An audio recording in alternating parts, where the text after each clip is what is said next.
अभी आता ही होगा सलोना मेरा, हम राह उसी की तका करते हैं। सविता कविता नहीं जानते हैं, मन में जो आया सो बका करते हैं। बोल वृंदावन बिहारी लाल की जय। बोलो राधा रानी सरकार की जय। बोलिए गिरिराज धरन की जय। आहा, मेरे जीवन धन, मेरे प्राण आधार, मेरे सर्वस्व, मेरे प्राण प्रीतम कृष्ण और बलराम दोनों भैया के श्री चरणारविंद, किशोरी राधा रानी के श्री चरणारविंद, श्री गिरिराज जी महाराज के श्री चरणारविंद, आप सभी भक्त वृंदों को सादर जय श्री कृष्ण। आहा, आइए आज के इस सत्र में हम दिव्य ज्ञान की प्राप्ति करें। आज का विषय है ज्ञानी की पराकाष्ठा क्या है, ज्ञानी किसे कहते हैं। पोथी पढ़ पढ़ जग मुहा, पंडित भया न कोय, और 2.5 अक्षर प्रेम को पढ़े सो पंडित होए। ज्ञानी के कौन, ज्ञानी किसे कहते हैं। दूसरा विषय प्रेमी कौन या प्रेमी की पहचान क्या है। और तीसरा विषय है वैरागी वास्तव में किसे कहा जाता है। सबसे पहला विषय, अगर इन सब तथ्यों को हम जान लें तो हम समझेंगे अगर ज्ञानी हैं तो हम भक्ति के लिए पात्रता रखते हैं, अगर हम प्रेमी हैं तो फिर ठाकुर जी हमारे हैं, और अगर वैरागी हैं तो स्वयं परमात्मा हमारे अंदर ही निज निवास करता है। फिर बहुत ज्यादा उपाय, प्रयत्न, विधि, परंपरा और वैदिक रीति की हमें आवश्यकता नहीं। हमारा प्रथम तत्व है कि ज्ञानी कौन है। ज्ञानी के लिए कहा गया, देखो आप जानते हैं बहुत बार आपने भगवान के जितने भी शिष्य या भगवान के जितने भी भक्त हुए उनकी दिव्य वार्ताओं को श्रवण किया होगा। उद्धव जी महाराज परम ज्ञानी हैं, गुरुदेव बृहस्पति से जिन्होंने दिव्य शिक्षा को ग्रहण किया। ऐसे दिव्य ज्ञान का पुंज जिनके हृदय में निवास करता है।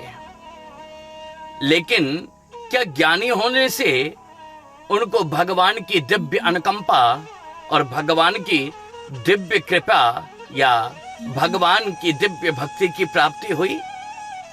क्योंकि जो 3 मार्ग आपने श्रवण किए, ज्ञानी, प्रेमी और वैरागी, इन तीनों मार्गों का उद्देश्य, हे भक्त वृंदो, उद्देश्य केवल एक ही है, और वो उद्देश्य है ठाकुर जी के श्री चरणों की दिव्य भक्ति को प्राप्त करना। अब केवल बात ये कि ज्ञानी कौन है। उद्धव जी महाराज परम ज्ञानी हैं, ब्रह्म ज्ञानी हैं, लेकिन इतना ज्ञानी होने के बाद भी उनके मन में प्रेम जागृत ना हुआ, और जब प्रेम जागृत ना हुआ तो युगल सरकार की दिव्य कृपा और दिव्य अनुभूति उनके हृदय में स्थापित ही नहीं हुई।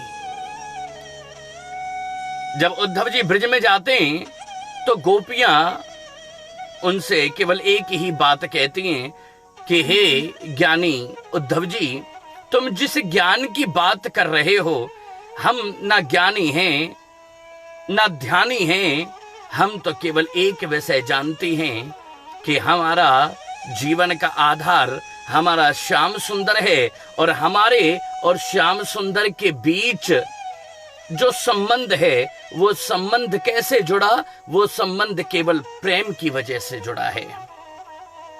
है प्रेम जगत में सार, और कोई सार नहीं।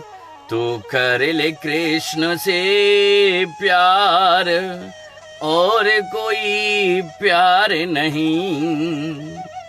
हे उद्धव, हमारे जीवन को आधार तो हमारा कृष्ण है। इधर गोपियां विरह में रोती हैं, केवल प्रेम के तेज बिंदु के कारण ईश्वर का और उन गोपियों का मेल होता है। और इधर मथुरा में श्री ठाकुर जी उन गोपियों के विरह में रुदन करते हैं, ब्रजवासियों के विरह में रुदन करते हैं। रोना दोनों तरफ है। एक बात और समझ लें कि चरम सीमा और प्रेम की उच्च कोटि की पराकाष्ठा ही, प्रेम का परिचय ही जीव के आंखों के आंसू हैं। अगर आप किसी से प्रेम करें, अगर आप ठाकुर जी से प्रेम करें और आपकी आंखों में अगर आंसू ना आए, तो फिर आप प्रेम की चरम सीमा तक अभी तक पहुंचे नहीं।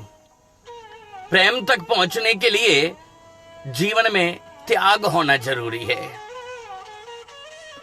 ज्ञान की पराकाष्ठा, ज्ञान उसे कहते हैं जो ब्रह्म तत्व को जान जाए, और जिसे जानने के बाद अगर ज्ञान हमारे अंदर आ जाए तो हम ब्रह्म तत्व को जान जाएं, और ब्रह्म तत्व को जानने के उपरांत इस संसार में किसी और वस्तु या किसी और विषय को जानने की पराकाष्ठा हमारे जीवन में ना रहे, वही ज्ञान है।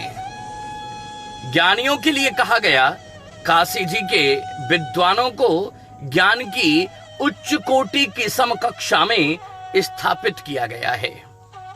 काशी का विद्वान जो भगवान श्री हरि को अपने ज्ञान की प्रीति के कारण प्रकट कर देता है, लेकिन अकेला ज्ञान परिपूर्णता को प्राप्त नहीं करा सकता। अगर परिपूर्णता चाहिए तो उस ज्ञान में कुछ वैराग्य और कुछ प्रेम सम्मिलित करना होगा। श्याम तन श्याम मन, श्याम ही है प्राण धन, आठों याम ऊधो, हमें श्याम ही सो काम है। श्याम ही है माने हृदय में, श्याम ही है, श्याम जिए, श्याम बिन नाही जिए, और आंधे की सी लाकड़ी आधार नाम श्याम है। अरे ऊधो तुम भये बोरे, पाती लेके आए दौड़े, अरे तुम्हारा ज्ञान तुम्हारा योग कहाँ राखे, यहाँ तो रोम रोम श्याम है। ज्ञान खिलता कब है? जैसे गुलाब का फूल, जैसे कमल का फूल सूर्य की पहली किरण आने पर जागृत हो जाता है, खिल जाता है, ऐसे ही ज्ञान में जब प्रेम की एक बूंद गिरती है तो वह ज्ञान जीवंत होता है। और जब उस ज्ञान में प्रेम की बूंद पड़ जाए और प्रेम की बूंद के उपरांत जब उसी ज्ञान में वैराग्य, वैराग्य माने संसार के प्रति त्याग की अवस्था, हमें जब त्यागने का सामर्थ्य हमारे हृदय में विद्यमान हो जाए तो वह ज्ञान आनंद प्रदान करता है। और आप जानते हैं, आनंद किसी सांसारिक वस्तु का नाम नहीं है, आनंद तो स्वयं साक्षात कृष्ण है। आनंद साक्षात कृष्ण। और उस आनंद को प्राप्त करने के 3 मार्ग बताए हैं। पहला मार्ग है ज्ञान मार्ग, लेकिन इस कलयुग में जीव इतनी भक्ति करता नहीं कि वह निरंतर वेद विद्याओं को अध्ययन करता रहे, पुराणों को पढ़ता रहे, तो ये जीवन छोटा पड़ जाए। आपको जितना ज्ञान हुआ, अपने गुरुदेव के श्री चरणों में बैठ करके ठाकुर जी को जितना आपने जाना, बस उस ज्ञान के वशीभूत होकर निरंतर गुरु मंत्र का जाप करना और ठाकुर जी से प्रेम करना, जीवन में त्यागने की कल्पना या त्याग रखने की सामर्थ्य जागृत करना ही परमात्मा को प्रदान कर देता है। आहा। दूसरा विषय है प्रेम। अगर प्रेम तत्व देखना है तो प्रेम की सबसे ऊंचा जो श्रृंखला है वो सबसे ऊंची श्रृंखला है। आप कभी ब्रज वृंदावन में जाएं तो आपको प्रेम जागृत अवस्था में दिखाई देगा। हमारे ब्रज में जाकर के अगर भक्ति करनी है, अगर ठाकुर जी को अपना बनाना है, तो उसके लिए प्रथम तत्व बताया प्रेम। क्योंकि हमारे ब्रज की जो गोपियां हैं वो गोपियां प्रेम की ध्वजा हैं। गोपी प्रेम की ध्वजा। अगर प्रेम की अनुभूति को देखना है तो फिर आपको श्री धाम वृंदावन जाना होगा। अगर प्रेम कर लिया तो फिर ना ज्ञान की आवश्यकता है और ना वैराग्य की आवश्यकता है। तीसरा तत्व है वैराग्य। वैराग्य का मतलब होता है कि जब हम हिमालय की कंदराओं में पहुंचकर, हे वैष्णवों, हिमालय की कंदराओं में पहुंच करके और संसार की लौकिक भावनाओं का त्याग करके केवल हरे कृष्ण कृष्ण कृष्ण हरे हरे, हरे राम राम राम हरे हरे, इस भाव को जब हृदय में जागृत कर दें तो उसी को वैराग्य कहा जाता है। और वैराग्य में प्रेम की अनुकंपा और प्रेम की अनुभूति अनिवार्य है। आहा,